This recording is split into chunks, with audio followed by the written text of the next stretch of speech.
From the beginning of time, the physically elite have captured our imaginations with fact or fable, taking shape for some as David, Goliath, and Hercules. The Greeks found a way to incorporate this fascination into a way of life as early as 776 BC. 2,000 years later, in 1948, the average person was facing and overcoming many hurdles in order to survive the aftermath of 2 world wars. By leaping over little wooden hurdles, Theresa Manuel wrote her name on the pages of history as Florida's first African-American woman Olympian. On January 7, 1926, Theresa Manuel was born, and thus began this story of a winner's journey.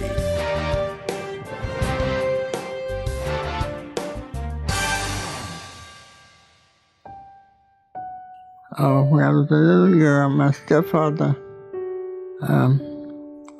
was coaching a boys' baseball team, and he started coaching the girls' softball team. And the boys used to come by our house, and they taught me how to throw the ball and bat. And when he started the girls' softball team, I was the youngest one on the team. Theresa's introduction to sports came as she sat on the sidelines, watching her stepfather, Charlie Johnson, coach his baseball team. By starting her girls' softball team, Coach Johnson spotlighted Theresa's natural athletic ability, and he added her to his roster as the youngest team member. With a solid love of sports, she turned to basketball and found her niche.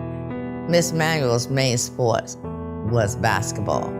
She started playing basketball at Middleton High School, and she related to me that their basketball court was on the outside, and at night when they would be playing, they didn't have lights, and the neighbors would bring their lamps over with long extension cords and light up the playing field for them so they could practice their basketball.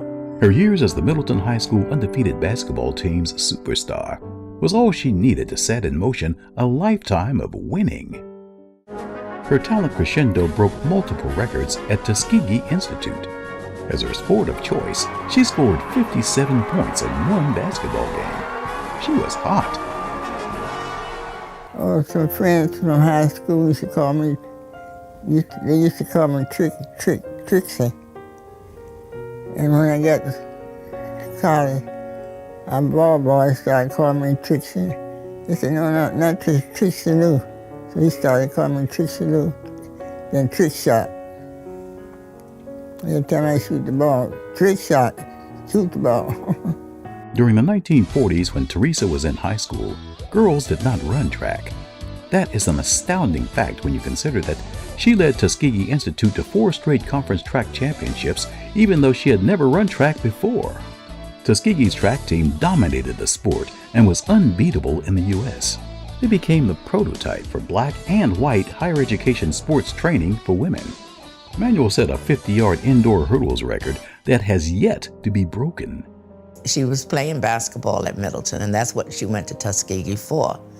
However, while she was there, idling one day, they asked her to come and join the track team, which she did, and she ended up in history, becoming an Olympian. We were undefeated in track. We were undefeated in basketball. So we went to the national AAU meets, and we would always win. So that's how we got, because we never lost a basketball game, never lost a track meet. Manuel's superb athletic ability and record holder status earned her a spot on the 1948 U.S. Olympic track team. She also became a part of the master plan to attract attention to black colleges. After Jesse Owens' outstanding Olympic performance, a news reporter called black colleges to action. He said the development of one superstar would generate far more national and international visibility and fame for black colleges and blacks than would the football classics. This reporter focused on the worldwide attention the fact that 18 African-American athletes participated in the 1936 Olympics. 10 of those athletes won 14 Olympic medals, including 8 gold medals. Tuskegee and Coach Abbott produced 4 of the 10 elite African-American women selected to the U.S. Olympic team. Theresa Manuel was one. Theresa and 9 other African-American women boarded the SS America bound for London and the 1948 Olympics. Among these women was Tennessee's Alice Coachman, the first African-American woman to win an Olympic gold medal. In 1948, there were 1 million people who could have watched the Olympics. Since it had been 12 long years since the 1936 Olympics due to the World War, America was ready to follow the Games. Just before the Games started, another amazing event occurred. By executive order, President Harry Truman ended military segregation on July 26, 1948. 3 days later, on July 29th, the Summer Games began. The master plan had a perfect stage for the black athletes to shine. In the first post-war games, Theresa represented the United States in 3 events: 80-meter hurdles, third leg in the 440-yard team relay, and javelin throw. Her javelin throw qualified her to compete in the finals and become the first African-American woman ever to actually compete in javelin throwing. Her Olympic throwing distance was 33.82 meters. Rosa Parks and Martin Luther King Jr. would not make the civil rights movement publicly known for another 7 years. However, the country and the United States president knew what a milestone the ladies had achieved. President Harry S. Truman invited the Olympians to the White House for dinner in 1948. In 1949, Theresa graduated from Tuskegee Institute and headed back to Tampa, her ailing mother, Middleton High School, and making money. She began her coaching career. There, she focused on her competitive spirit and developing winners of the young people she coached. She coached the girls' basketball team through 3 state championships. Well, whenever we played, I tell the girls, all the time I say, I never lost a game, we're not going to lose one tonight. They say, no, Miss Man, we're not going to lose, we're going to win this one. I said, thank you. That's how I did it. All of her students, her former students, the impact that she's made on her students that she taught in Middleton, and she also taught at Hillsborough High School. She taught for 38 years. She was 21 years at Middleton and 17 years at Hillsborough High School. Every student always has something very good to say about her. She was a great PE teacher. That's their favorite coach. She listened. She was very direct when it came to basketball and everything. She was a strong coach. She did not play any games, and but they hold her in the highest esteem. In other words, the old saying, when E.F. Hutton speaks, everybody listens. So when Theresa Manuel spoke, everybody listened, and they listened to whatever she said, and they did whatever she said. Back in that day, the men were the men physical education teachers, the women were the women physical education teachers. But she had a major impact on all students because of who she was, how she carried herself, and how she just spoke to you when she spoke to men and women. In 1975, Manuel makes history again by leading a successful initiation of girls' track and basketball teams at Hillsborough High School. She told her Hillsborough teams that she did not lose at Tuskegee. She did not lose at Middleton. You are not going to lose tonight. Go out there and win. And they did. Theresa Manuel was an amazing lady. Not only was she a tremendous Olympic athlete that we all wish we could aspire to be. We know that doesn't always happen for all of us, but she did it. And what an amazing story for her to do it in the time that she did it. And then not only did she could have rested on her laurels and she could have said, I'm an Olympic athlete and look at what I've done. But what she chose to do is come back to her community. She came back to her community and she gave back. She was a great teacher and basketball coach and did great things for girls and Theresa Manuel should be honored for that. I mean, not just for what she accomplished as a great athlete herself, but what she did in giving back to her community. Anyone who knows her as a teammate, coach, or friend says with conviction that Theresa A. Manuel is a winner, and she is all about the children. She'll ask you to do things, and everything she's asked me to do was for children.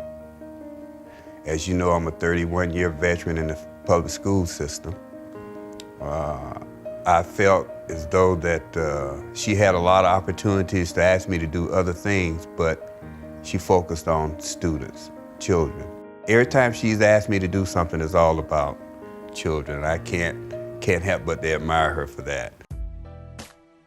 In 1979, even though she has a humble spirit, She used her celebrity status to support the dreams of young people by lending her name to what was originally called the Manuel Relays, now known as the Manuel Griffin Frondorfer or MGF Games, with 27 Hillsborough County schools participating. She gave her name, her brand, to a high school track and field meet, which is a classic now. It's one of the go-to meets if you run a track in high school. Over the years, she rooted for and supported many students. One was Jeremiah Green, a triple jumper who won the state championship as a junior and senior. He went on to become the SEC champion as a sophomore at the University of Alabama. Theresa A. Manuel's name was also used for local and national efforts that benefited countless people around the country. Theresa was a guest of Governor Jeb Bush, his parents, President George H.W. and Barbara Bush, at the unveiling of the Verizon literacy poster aboard one of the Carnival Cruise Line ships in Miami. The Olympic Committee of the state of Florida used Manuel on the cover of the bid book presented to the National Olympic Committee. When the committee was formed to bring the 2012 Olympics to Tampa, apparently her name came up because two ladies that were working on the committee were personal friends of her and knew about her history in the Olympics. But Tampa at that time really did not know of her as an Olympian. They knew she was a coach, a high school basketball coach. And they gave her name to Mr. Ted Turinchek, and they contacted her. And she was made the poster person to be put on she was on the bid book that was presented to the United States Olympic Committee when they came to review the area. The legendary message that is paramount to Theresa A. Manuel is to be a winner. I just wanted to be a winner. Sure bad that I can do. Maybe some thought I wouldn't do, but I did do. Sometimes I would try me to come up to me. I said, just believe you're gonna win. Don't go out there and get down. You get down, say, I'm gonna win this. And have it in your mind, you're gonna be a winner, not a loser.